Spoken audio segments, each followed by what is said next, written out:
오늘도 귀한 하나님의 성일의 예배당을 찾아주신 모든 분들을 진심으로 환영합니다. 오늘은 창세기 16번째 시간으로요.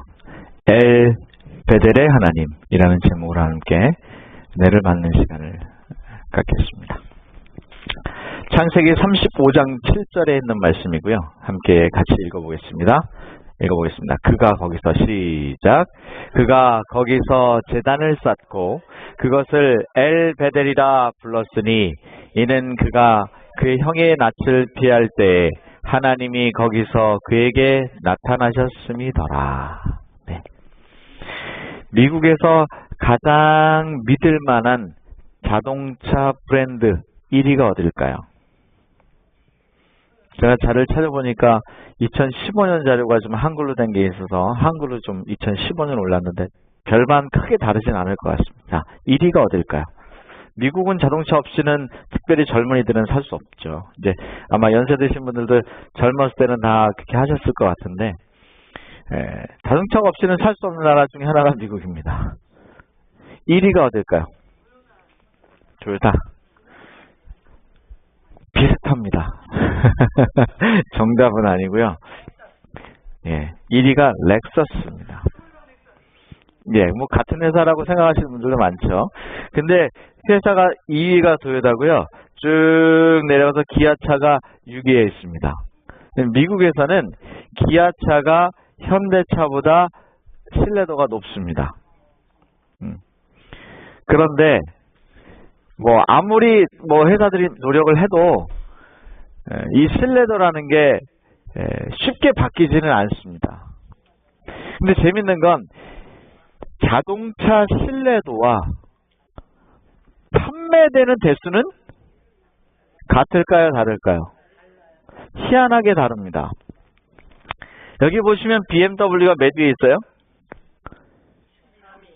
11위에 있습니다. BMW가 생각보다 신뢰도가 아주 높지는 않습니다. 그런데 희한하게 판매는 BMW가 1위입니다.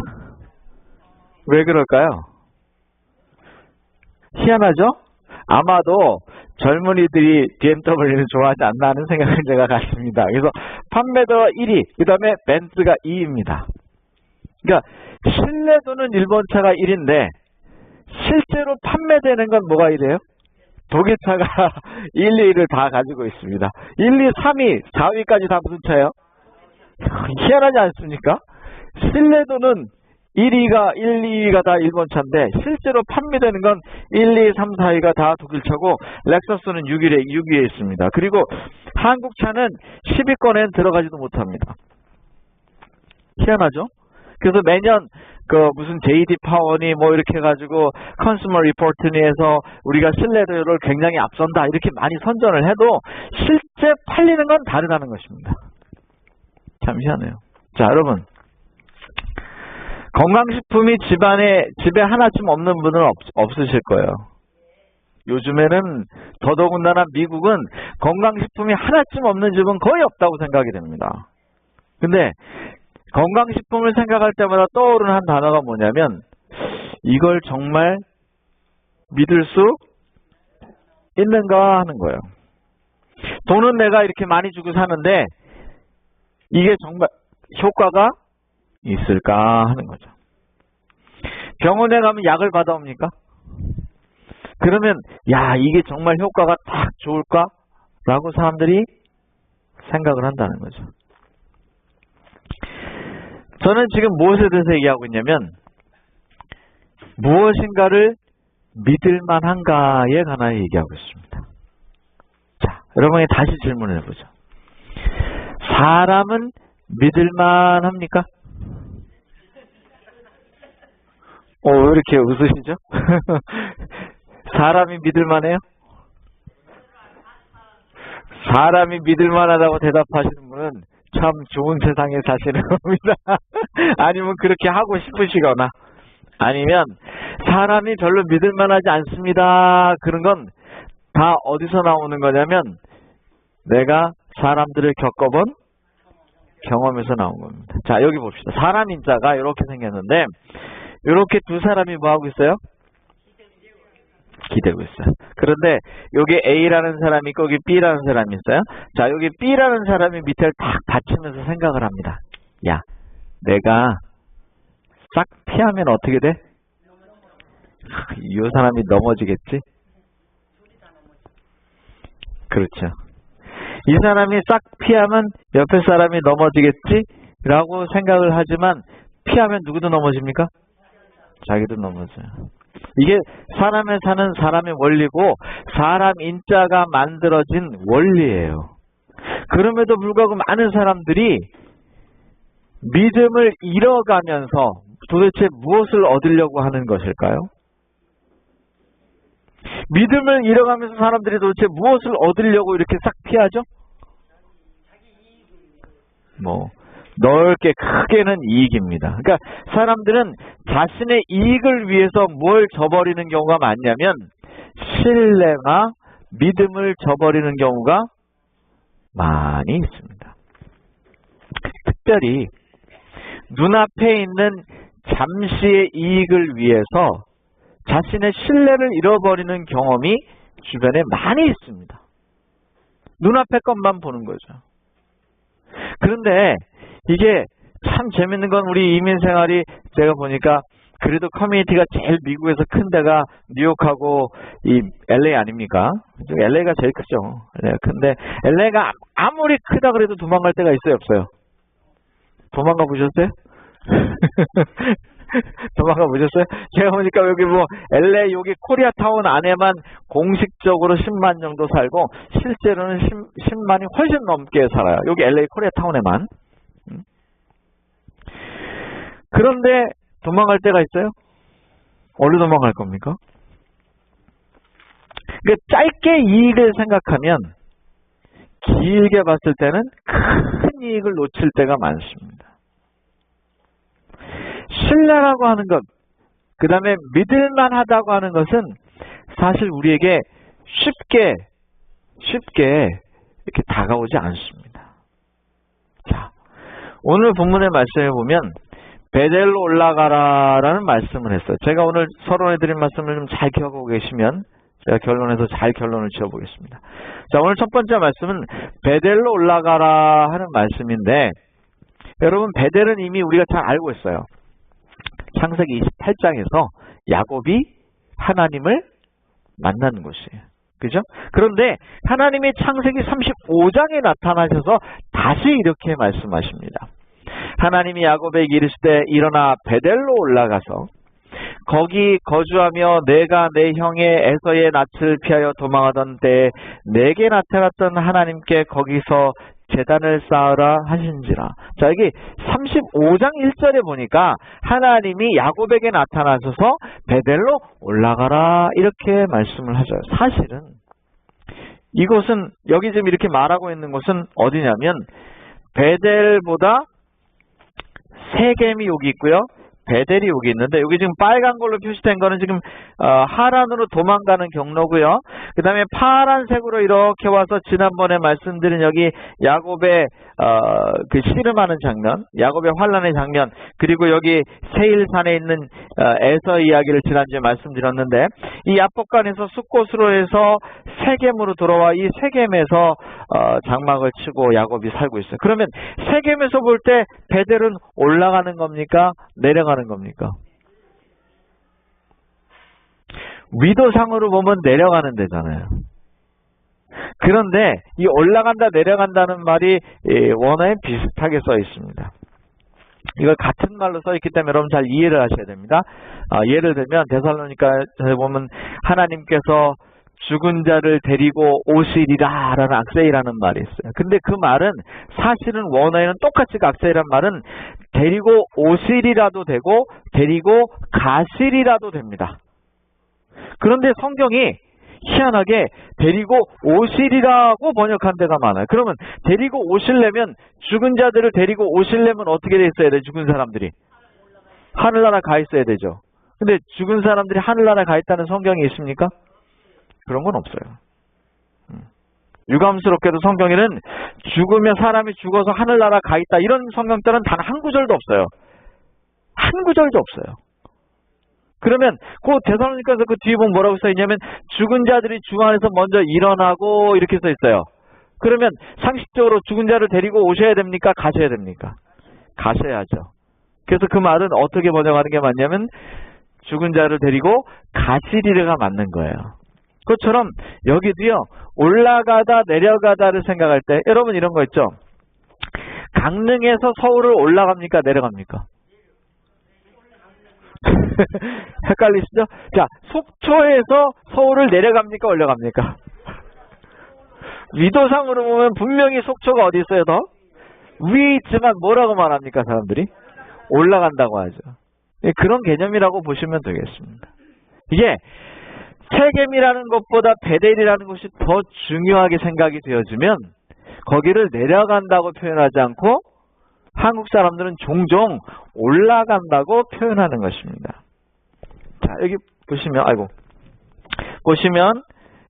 여기 베델로 올라가라 그랬죠. 여기 보면 그냥 go up to the Bethel 이렇게 돼 있어요. 영어로도요. 그러니까 올라가라 이렇게 돼 있어요. 그러니까 베델이라는 곳이 중요한 곳이기 때문에 위도상으로는 더 낫지만 거기를 올라간다 이렇게 표현을 하고 있다는 사실을 여러분 좀 기억해 주시면 좋겠어요. 지금 야곱이 어디 있는 거냐면 세겜에 있는 거예요. 세겜에. 그러면 세겜에서 하나님께서 왜 야곱에게 베델로 가라고 하셨을까 하는 게 첫 번째 퀘스천입니다. 왜 도대체 베델로 가라고 하셨을까? 베델이 어떤 장소인지는 우리가 잘 알고 있죠.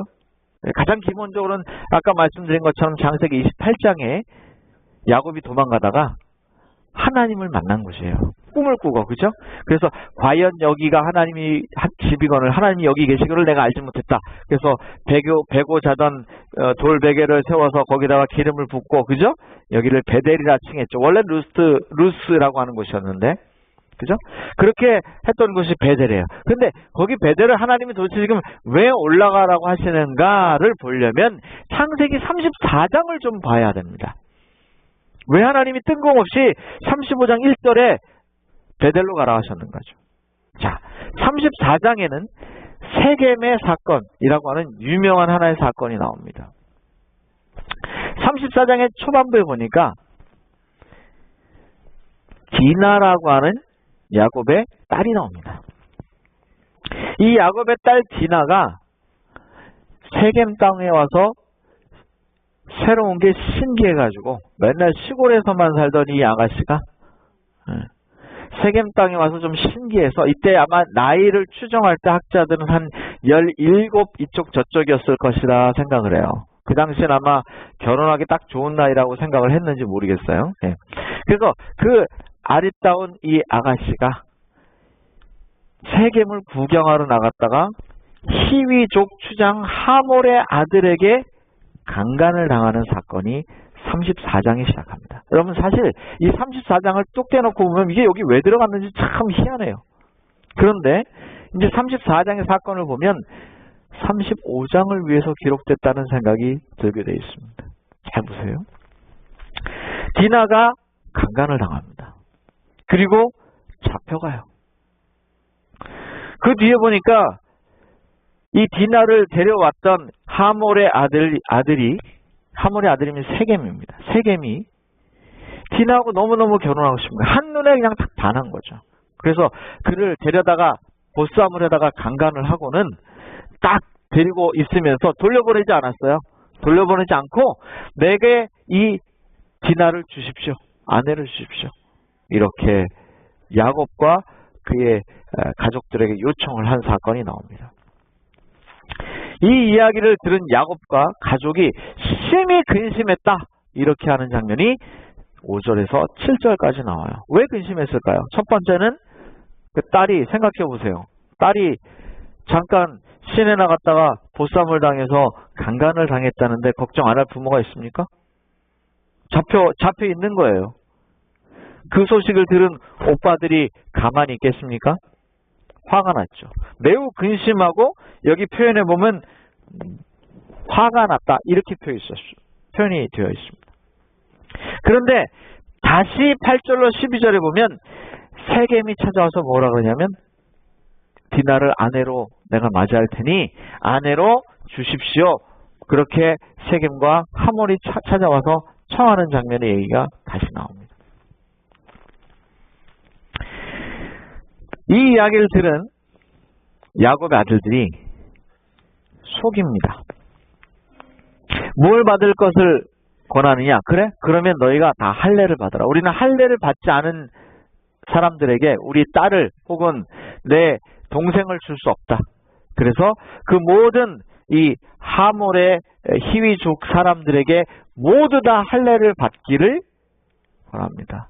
여기 왔을 때 이 세겜과 아버지가 디나를 주면 우리가 다 이 서로 잘 왔다 갔다 교류도 하고 친하게 잘 지낼 수 있지 않을까 하는 제안도 해요. 그래서 좋은 점을 막 부각시켜서 얘기합니다. 그러나 특별히 이 디나의 오빠들이 그들을 속여 말하기를, 거긴 속였다 그랬어요. 속여 말하기를 당신들이 다 할례를 받으면 그렇게 하겠습니다 라고 하죠. 그리고는 아시는 것처럼 25절에 보면 할례 받은 지 3일째 고통이 가장 심한 그때에, 움직이지도 못할 그때에 가서 이 히위족을 다 멸해버립니다. 화가 많이 난 거죠. 다 죽여버리고는 디나를 다시 데려오는 사건이 있습니다. 자, 지금 야곱은 하란에서 돌아온 지 얼마 안 됐어요. 그죠? 그래서 디나도 궁금해서 지금 세겜에 나가본 건데, 세겜이라고 하는 것은 주변에 목초지가 많고 또 그 유목민이들이었잖아요. 유목민들이었기 때문에 목초지가 많고 사람들이 많이 모여 사는 장소였습니다. 그래서 시장에 나가면 이렇게 구경할 것도 많은 그런 도시였어요. 그곳에 이제 한때를 데리고 온 야곱이 여기서 이런 일을 당하게 된 거죠. 이 딸이 가지 많은 나무에 바람 잘 날 없다고, 애들이 많으니까 어디서 무슨 사고를 쳐도 쳐요. 그런데 참 큰 사고가 났어요. 결국 그 딸이 굉장히 곤란을 당한 이 한 사건을 통해서 어떻게 되냐면 한 족속을, 히위족을 다 멸해버리는 끔찍한 일이 벌어지고 맙니다. 26절에서 29절에 보면 세겜과 하몰을 죽이고 아내들과 재산까지 뺏어옵니다. 그러니까 이 야곱의 아들들이 어떻게 하냐면, 야곱의 아들들은 이미 장성한 20, 30대의 청년들이에요. 이 청년들이 가서 어떻게 하냐면 그냥 디나만 데려오는 정도가 아니라 그들의 아내들도 다 뺏어오고 재산들도 다 뺏어옵니다. 자, 이런 일들을 세겜에서 벌인 야곱의 자녀들이, 야곱의 아들들이 온전할까요? 왜 온전하지 않냐면 그 당시는 약간 도시국가 형태, 고대는 도시국가 형태입니다. 그렇기 때문에 도시들이 서로 연합을 해요. 그래서 만약에 세겜이라고 하는 곳에 있는 도시가 침략을 받으면 주변에 있는 몇 개의 연합된 도시들이 같이 복수해주고 싸워주고 이런 형태가 되어 있어요. 그렇기 때문에 여기 야곱이 뭘 하고 있냐면 30절에서 31절에 보면 호민이 깊어졌어요. 호민이 깊어졌어. 야, 너희가 가서 지금 내 딸을 데려온 것까지는 좋았는데 그 족속을 다 멸해버리고 그 아내들과 그 재산들까지 다 가져오면 이거 어떻게 하란 말이냐. 이렇게 해서 만약에 우리가 그 주변에 있는 수많은 그 동맹을 맺었던, 세겜과 동맹을 맺었던 나라와 그 도시 국가들 혹은 족속들에게 침략을 받으면 그들이 연합해서 오면 어떻게 할 거냐? 큰일 났다. 여러분, 지금 야곱은 약복강에서 하나님께 정말 지금 에서 형이 쫓아온다고 하는 이 고민 때문에 400명을 거느리고 온다. 뭐 이런 얘기를 들었어요. 그래서 이 야곱이 밤새 하나님과 싸워서 이기죠. 그래서 이스라엘이라는 칭호를 받았어요. 그래서 이제 겨우 이제 형과 화해하고 형은 다시 세일산으로 돌아가고 요단강을 건너서 처음 와서 정착한 이 세겜이라는 땅에서 들어오자마자 어떻게 됐어요? 아주 큰 곤란을 겪게 됐어요. 한국말로 산 넘어 산이라고 하던가요? 인생이 좀 그렇습니까? 산 넘어 산이에요? 제가 옛날에 그 대학 다닐 때 대학 안에 저희가 삼력대학을 다녔는데 대학 안에 중학교, 고등학교, 초등학교까지 다 있습니다. 다 있는데 대학 한 1, 2학년 때 항상 뭘 하냐면 우리 후배들이 그 학력고사, 저희는 학력고사 시대예요. 요새는 수능이라고 하는데 수학 능력 뭐 이렇게 평가라고 하죠. 그걸 보면 꼭 후배들을 가서 뭘 하는 일을 하냐면 격려하는 일을 합니다. 격려하는 일을 하는데 후배들을 위해서 격려하는 일을 해요. 그래서 후배들이 뭘 잘하도록 격려하냐면 야, 너 시험을 좀 잘 통과해라. 근데 누가 가장 생생하게 그 이야기를 들려줄 수 있냐면 시험을 본 지 얼마 안 된 사람들, 시험을 본 지 1년밖에 안 된 사람들이 가장 생생하게 들려줄 수 있죠. 자, 그 다음에 한 1년, 2년쯤, 3년쯤 학교 다니다 보면 이제 저희 시절은 군대를 가야 돼. 그러면 누가 또 생생한 얘기를 들려줘요? 군대 갔다 온 이제 그 당시에 예비역들이 와가지고 야, 군대 가면 이건 이렇게 하고 저건 저렇게 하고 갔다 와서 이제 3학년 4학기 졸업할 때가 되면 이제 또 누구한테 얘기를 들어야 돼요? 이미 이제 뭐 저희는 신학과에 있으니까 목회를 나간 사람들 혹은 대학원을 가면 대학원을 간 사람들한테 어떻게 시험 봐? 여러분 인생이 산 넘어 산입니까? 꼭 그렇지도 않아요? 편하게 사셨나 보네. 꼭 그렇지도 않으면 감사하시면 돼요. 근데 모르겠어요. 저는 보니까 산 넘어 산이더라고요. 제가 지난주에도 저기 라이언 캐년의 엔젤스 랜딩이라고 하는 곳을 갔다 왔는데 그 엔젤스 랜딩을 제가 처음 올라가는데 말이죠. 쭉 올라가다 보니까 아유 저기 올라가면 되나 보다 생각하고 올라가 보면 또 하나 있어요. 거기 올라가서 야 이제 조금만 올라가면 되나 그러면 또 있어요. 그래서 이제 아주 가파른 절벽 같은 게 나와요. 그래서 야 이거 가면 다 내야 되나 보다 쭉 올라가면서 내려오는 사람한테 여기가 답니까? 그랬더니 내려오는 사람이 sort of 그래서 웃으면서 지나가요. 그 말은 무슨 말이에요? 아니라는 거죠. 그럴 수도 있다는 거예요. 그러니까 아니라는 거예요. 그래서 진짜 올라가 보니까 또 있어요. 인생이 그래요. 야곱이 하란에서 겪은 일, 그 다음에 야복강까지 와서 죽을 고비를 넘길 때는 야 이런 일 정말 다시는 없겠다 싶었는데 요단강을 건너자마자 세겜에서 또 겪는 거예요. 또. 여러분 하나님이 어느 한순간만 필요한 건 절대 아니에요. 인생이. 하나 잘 해결하고 나면 또 있고 그걸 잘 해결하고 나면 또 있어요. 인생이 그래요. 지금 야곱이 겪는 게 그거예요. 야곱이 죽게 생겼어요. 야곱과 그 모든 지금 가족들이 다 멸문지하를 당하게 생긴 그 상황에서 여기 보세요. 야곱이 시몬과 레위에게 이르되 너희가 내게 화를 끼쳐 나로 하여금 이 땅의 주민 곧 가나안 족속과 브리스 족속에게 악취를 내게 하였도다. 나는 수가 적은즉 그들이 모여 나를 치고 나를 죽이리니 그러면 나와 내 집이 이게 지금 야곱이 하고 있는 고민이에요. 야, 겨우겨우 형의 손아귀에서 벗어났더니 더 큰일 났다. 이 족속들이 지금 다 연합해서 쳐들어오면 꼼짝없이 우리는 다 죽게 생겼다 이놈들아. 왜 이렇게 사고를 쳤니? 이런 곤란한 장면이 현재 34장의 이야기예요. 시몬과 레위의 무모한 잔악한 행위는 정당한 이유가 없는 건 아니었지만 세겜 사람들에 대한 그들의 행동으로 인해서 그들은 중대한 죄를 범하였다. 이렇게 보좌 선지자는 써있어요. 그러니까 이유가 있긴 있었지만 그러나 그걸 충분히 뛰어넘을 만한 큰 죄에 해당되는 그런 일을 지금 특별히 시몬과 레위가 아주 나서서 했죠. 그렇게 했다 하는 장면이 부자와 선지자에도 써 있어요. 그래서 요 세겜이라고 하는 것이 여기였는데 여기가 베델이고 그 다음에 쭉 가서 원래는 이 브엘세바에 살았었죠. 헤브론에서 이렇게 올라가서 하란으로 갔다가 여기 보라색으로 보시면 이렇게 해서 약복강을 건너서 세겜을 통해서 이제 베델로 가게 되는 장면인데, 베델로 가기 전에 어떤 일이 있었는가? 방금 보신 디나의 사건이, 세겜의 사건이 있었다는 거죠.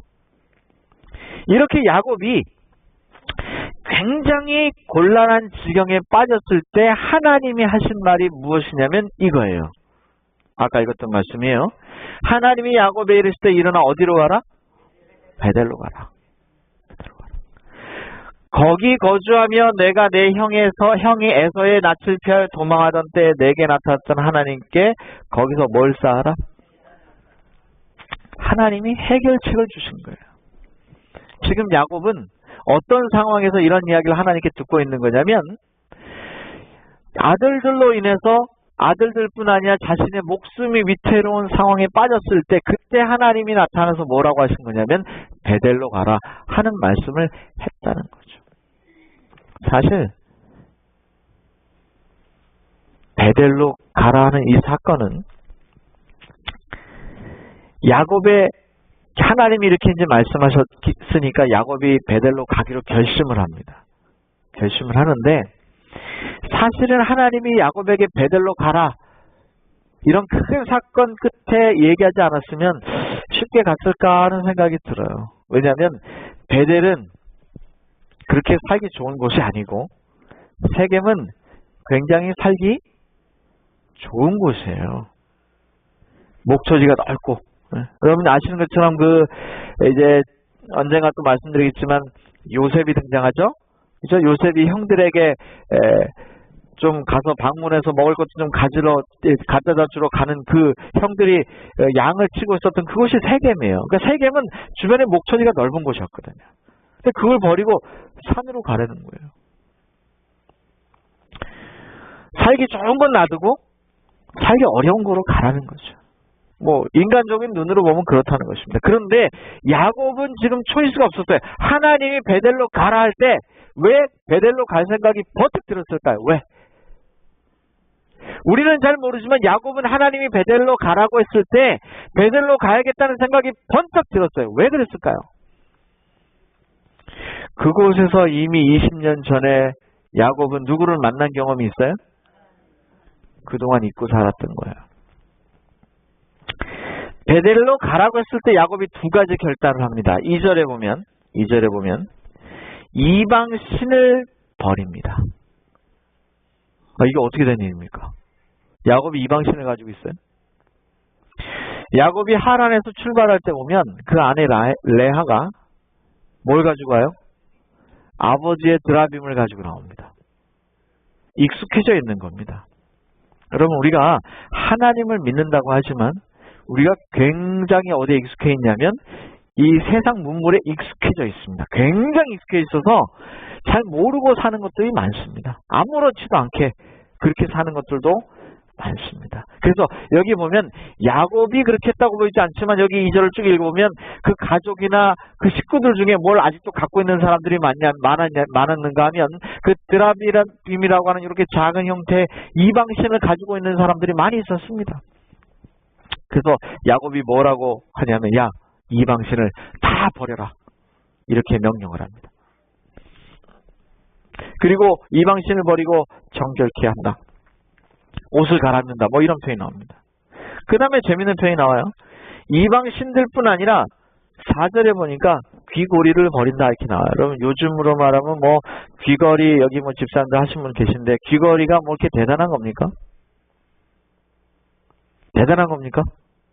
요즘에는 그렇게 대단한 게 아니에요.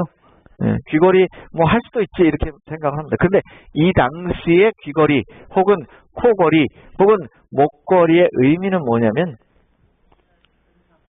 우상을 숭배하는 하나의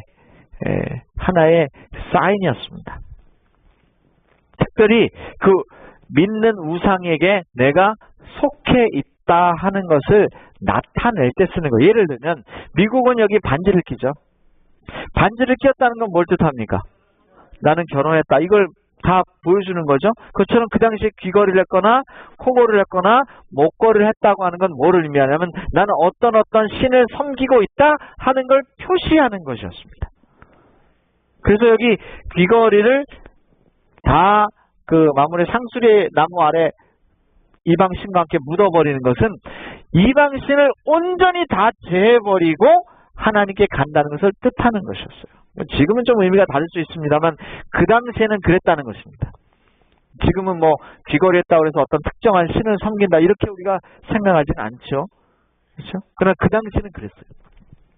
그래서 야곱이 베델로 갈 때 그가 처해 있는 이 위기로부터 하나님께서 벗어나게 해주실 때 그가 잊어버렸던 과거에 하나님을 만났던 그 장소로 돌아갈 때 뭘 다 버리고 가냐면 자신과 자신들의 가족이 가지고 있는 이방신을 섬기는 모든 잔재물들을 거기에 다 묻어버리고 가버립니다. 그걸 뭐라고 표현하느냐? 정결이라고 하는 말로 표현한 거예요. 정결하게 베델로 올라가고 있습니다.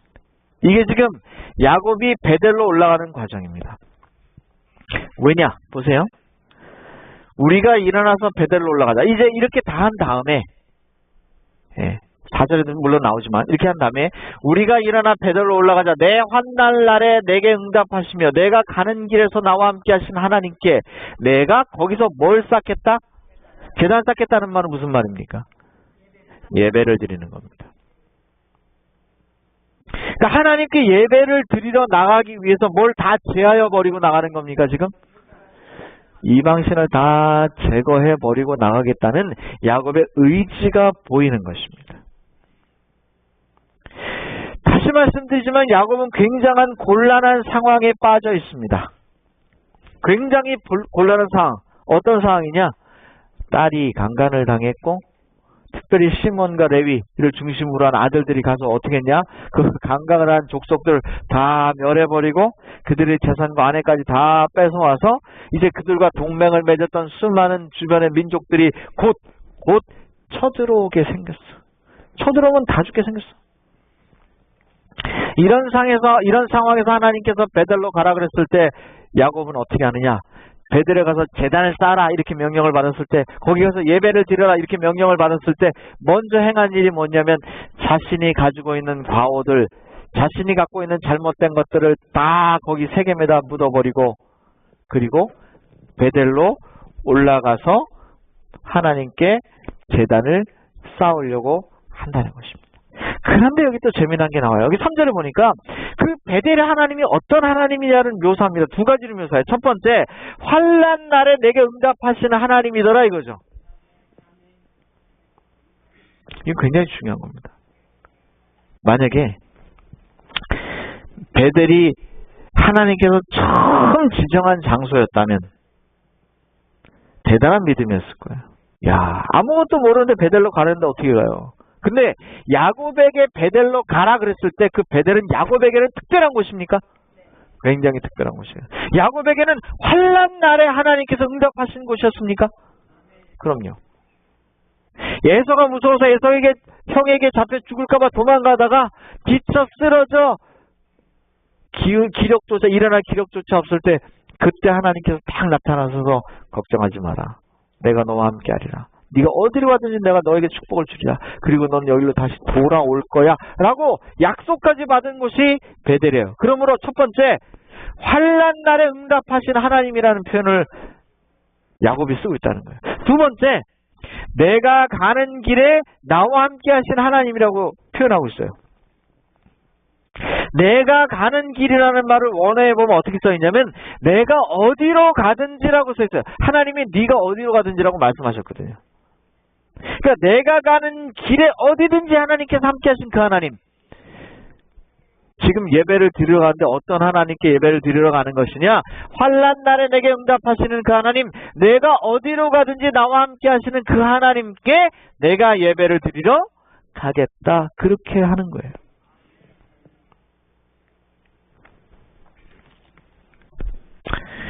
그런 결심을 하고 야곱이 이제 드디어 우상을 다 제해버리고 떠나기로 결심했을 때 성경절에도 있습니다. 35장에도 이런 얘기가 있지만 특별히 부자 선지자 이렇게 표현합니다. 그 성경절에 이렇게 표현했어요.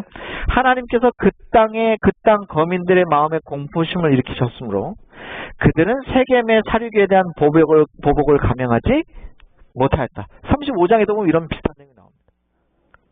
그러니까 야곱이 그 주변 민족들에게 죽임을 당할 위기에 처해 있을 때 하나님께서는 야곱에게 그 해결책을 어떻게 제시하느냐?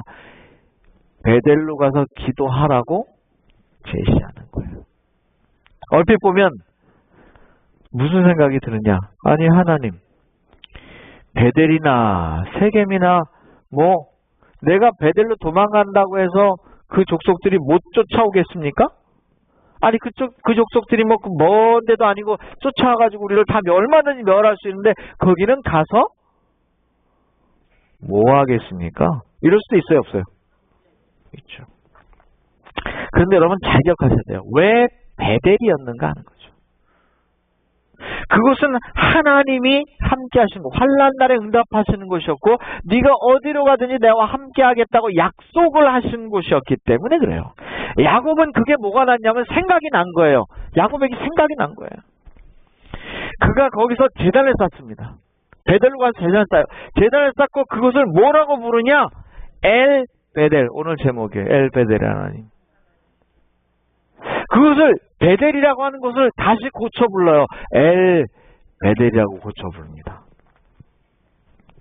엘 베델이라 불렀으니 이는 그의 형의 낯을 피할 때 하나님이 거기서 그에게 나타나셨습니다. 하나님이 그의 형에게, 근데 이 사건을 보면 여기 엘 베델이라고 칭하면서 아니 그 주변에 있는 족속들이 가나안 족속들이 쳐들어와서 나를 죽이려고 할 때 하나님이 나를 도와주셨기 때문에 엘 베델이다 하지 않고 뭐라 그러느냐?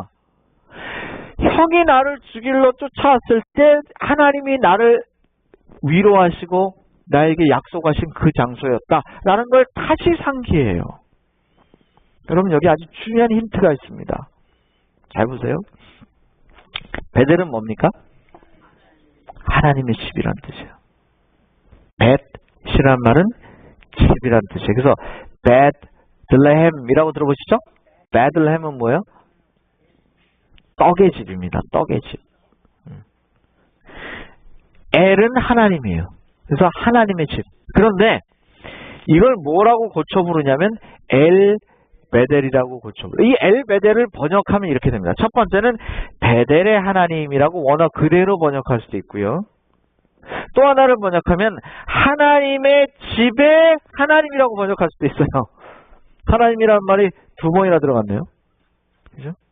이렇게 베델이라는 말을 누가 고쳐 부르냐면 야곱이 고쳐서 불러요.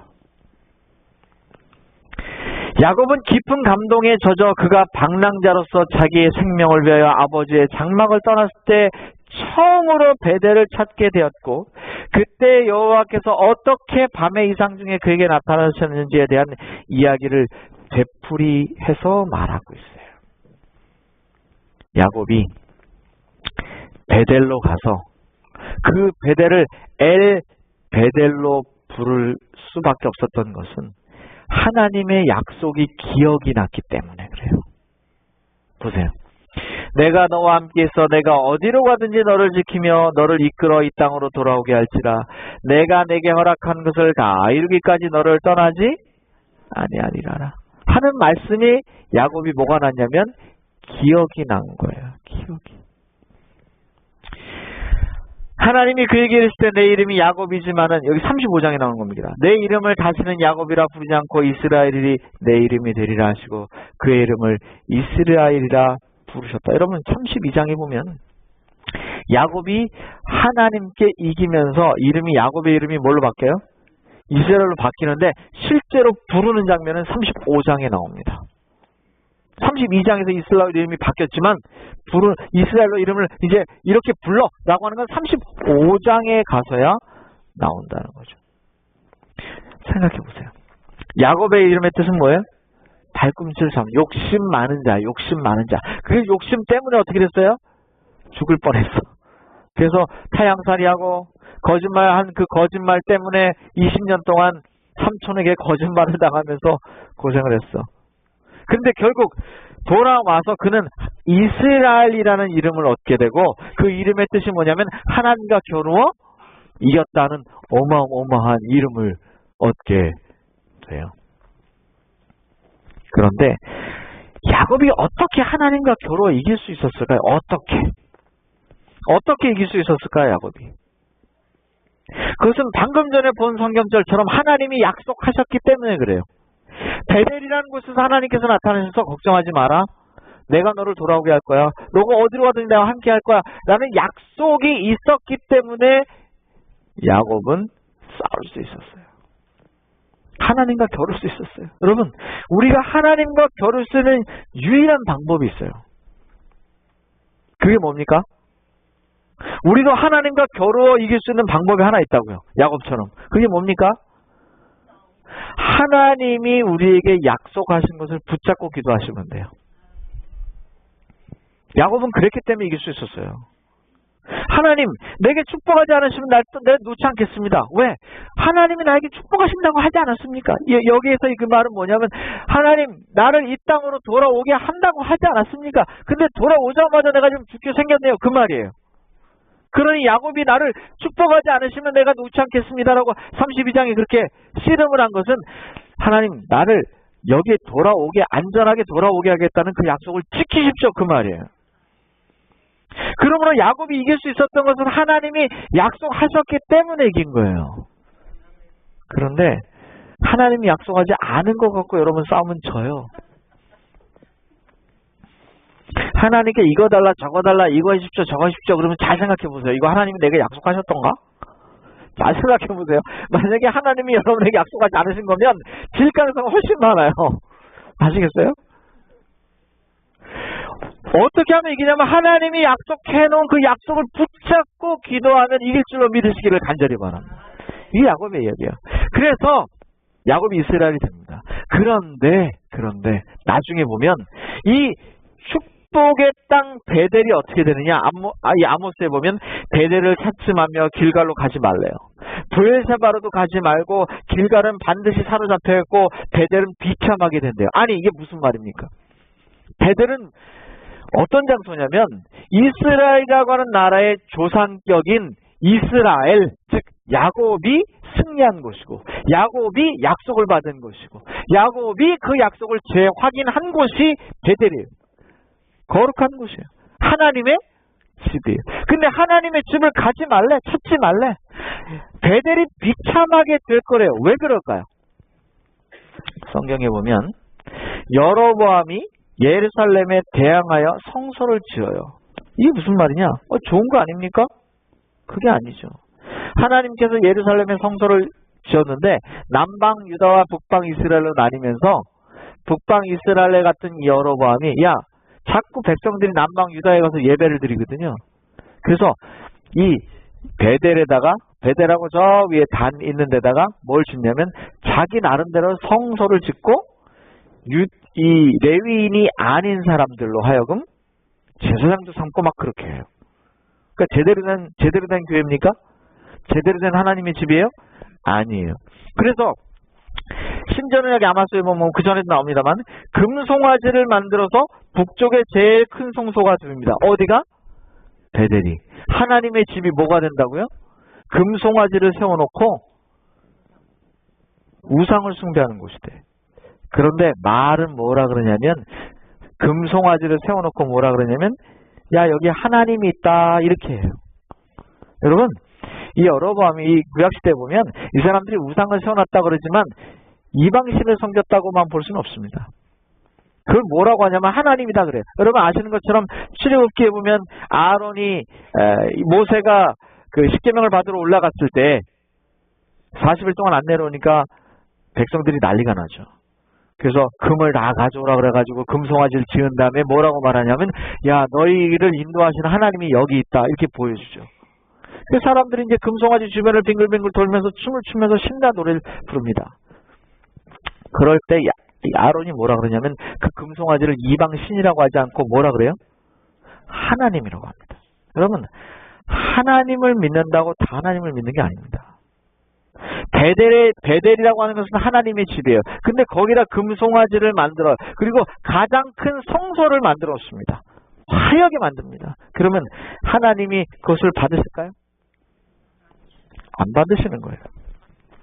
예후도 제도의 예후의 제도에서도 그 금송아지는 건드리지 않습니다. 그러니까 북방 이스라엘이 금송아지를 세워놓고 그걸 뭐라 그랬느냐? 하나님의 집이라고 했다는 거예요. 그래서 베델을 찾지 말고 베델은 비참한 곳이 될 것이다. 베델로 가지도 마라. 이렇게 말씀하신 거예요. 본래는 여기가 어디여야 되는데? 하나님의 집이 되어야 되는데 뭐가 됐다는 거예요? 우상 숭배하는 곳이 됐다는 거예요. 이 옛날만 이런 게 아닙니다. 역사적으로 보면 늘 그랬어요. 사단의 주요 관심 대상이요, 주요 공격 목표는 나이트클럽이 아닙니다. 캬바레가 아니에요. 노래방이 아닙니다. 교회입니다. 많은 사람들이 하나님을 믿는다는 이름으로 엉뚱하게 하나님이 원하지 않은 것을 하고 있는 것이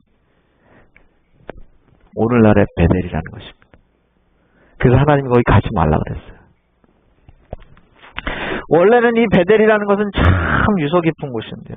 여러분 잘 아시는 곽선희 목사님이 이런 얘기를 했어요. 우리가 하나님과 함께 할 때 다른 이유가 필요 없습니다. 아버지와 같이 있고 싶어서라는 이유면 하나님께서 기뻐하실 것입니다. 그리스도와 함께 있는 것, 끝까지 그리스도와 함께 있는 것, 그리스도 계신 그곳에 같이 있는 것, 우리의 소망은 그것뿐이어야 합니다. 나이가 많이 드신 연로하신 목사님들은 참 이런 얘기를 많이들 하셨어요.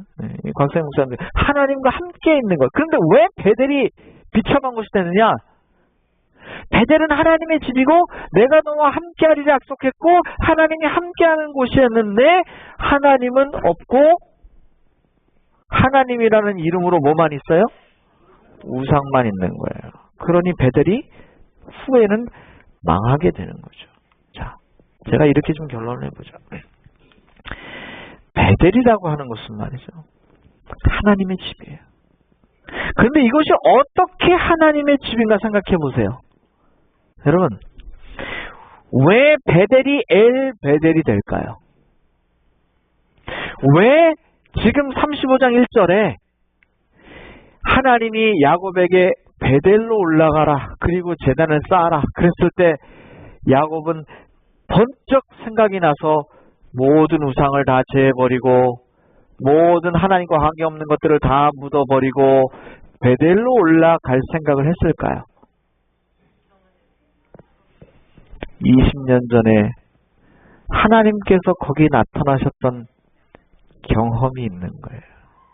하나님을 믿었던, 하나님을 만났던, 하나님의 약속이 있었던 경험이 있었던 거예요.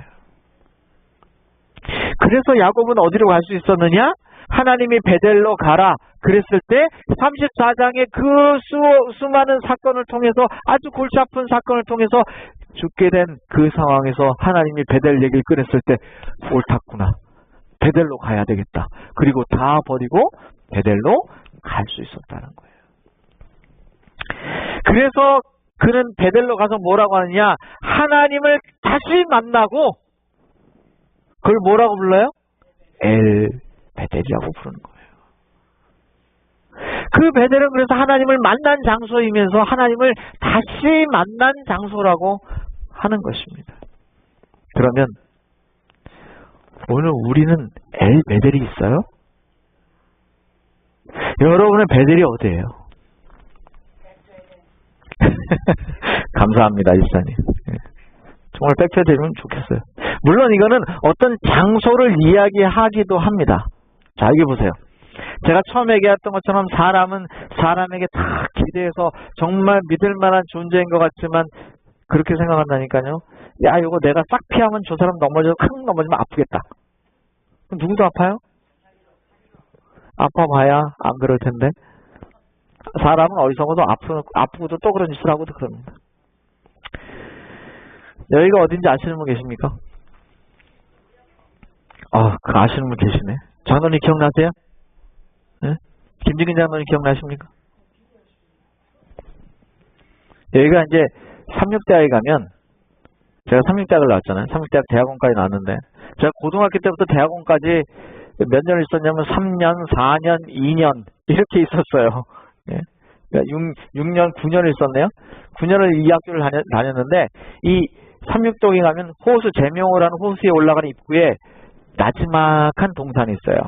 그저 층수로 말하면 제 생각엔 한 3층쯤 될까요? 한 3층에서 5층까지는 안 될 것 같고요. 한 3, 4층 정도 되는 나지막한 동산이 있는데 여기를 사람들이 오야뽕이라고 불러요. 이 오야뽕의 뭐 전설을 뭐 기원을 얘기하면 복잡하니까 어쨌든 오야뽕은 뭐 하는 곳으로 알려져 있는 삼육동에서는 이곳은 기도하는 동산이에요. 그래서 신학생이라면 누구나 하나쯤 뭐가 있는가? 기도처가 있어요. 이 오야뽕에 기도처가 있어요.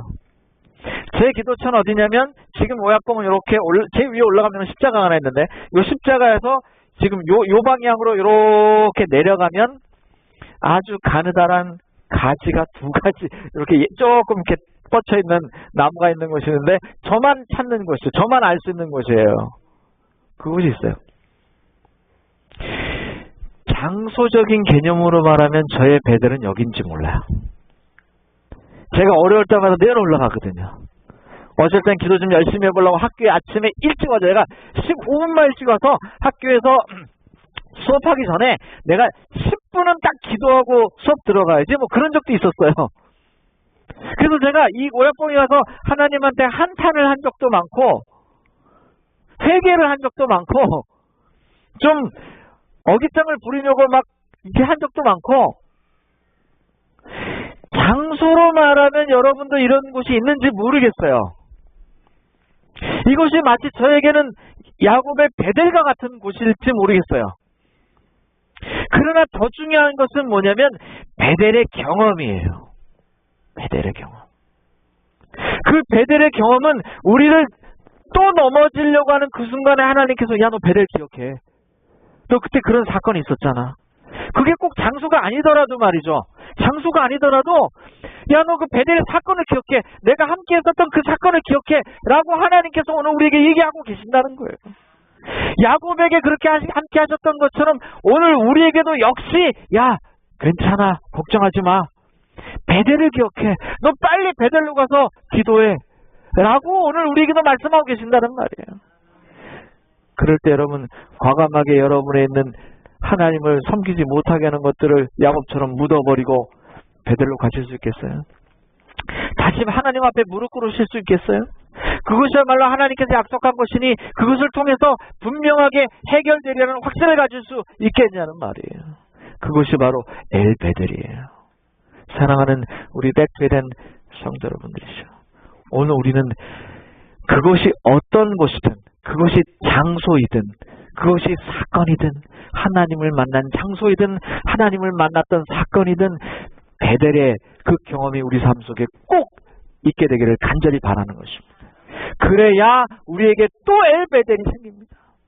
자칫 잘못하면 사단의 시험을 받아서 그것은 하나님의 집이 아니라 우상을 숭배하는 집이 될 수 있어요. 그러나 우리는 매일 혹은 매순간 혹은 매주마다 그곳으로 돌아가 다시 하나님 앞에 무릎 꿇고 엘베델의 하나님을 만날 수 있다는 것입니다. 그 하나님의 축복이, 그 하나님의 약속이 다시 우리 마음속에 새롭게 솟아나서 하나님을 만나시는, 그리고 여러분이 가지고 계시는 그 모든 문제들 가운데 해결하신 하나님의 능력을 경험하시는 또 일주일이 되시고, 그래서 엘베델의 하나님을 꼭 만나시는 그 한 줄의 삶이 되시기를 간절히 바라며 말씀을 마치겠습니다. 네.